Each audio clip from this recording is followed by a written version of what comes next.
শ্রম ও কর্মসংস্থান মন্ত্রণালয়ের উপদেষ্টা ডক্টর এম শাখাওয়াত হোসেন বলেছেন, দেশের সব প্রশাসনিক ব্যবস্থা ভেঙে পড়েছে।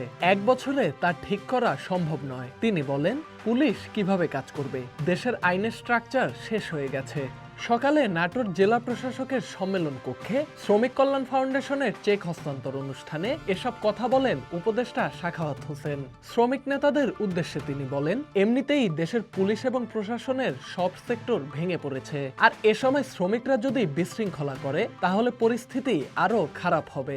নাটোরের জেলা প্রশাসক আসমা শাহিনের সভাপতিত্বে অনুষ্ঠানে শ্রম ও কর্মসংস্থান মন্ত্রণালয়ের সচিব AHM Shafiquzzaman, police super Amjad Hossain, অতিরিক্ত জেলা প্রশাসক আবুল হায়াত এবং বিভিন্ন শ্রমিক সংগঠনের নেতা ও জেলার ঊর্ধ্বতন কর্মকর্তারা উপস্থিত ছিলেন। পরে বাংলাদেশ শ্রমিক কল্যাণ ফাউন্ডেশনের 22 জন শ্রমিকের মাঝে 12,30,000 টাকার চেক হস্তান্তর করেন শ্রম ও কর্মসংস্থান উপদেষ্টা।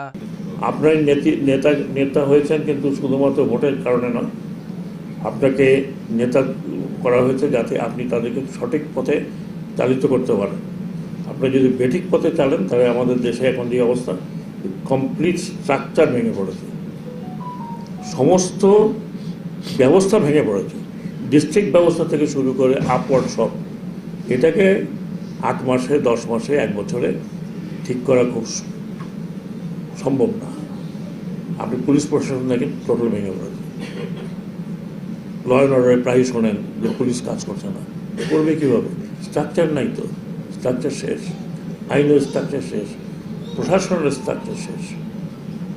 কাজেই এটা রিবিল্ড করতে আপনাদের শহরে কেন প্রয়োজন। আপনাদের ন্যায্য দাবি দেওয়া, এখানে জেলা প্রশাসক আছে, এখানে আমাদের অফিস যদিও এখানে নাই, আমরা চেষ্টা করছি যে প্রত্যেক ডিস্ট্রিক্টে অফিস করার জন্য। সেগুলো আপনাদের আমাদেরকে রিপ্রেজেন্ট করবে, সেখানে আপনারা আপনাদের দাবি দেওয়া জানাতে পারেন। জেলা প্রশাসক যদি না শোনে, তখন মন্ত্রণালয় আছে, আপনার মন্ত্রণালয়ে আমার দরজা আপনাদের জন্য খোলা। Dhaka express, news desk.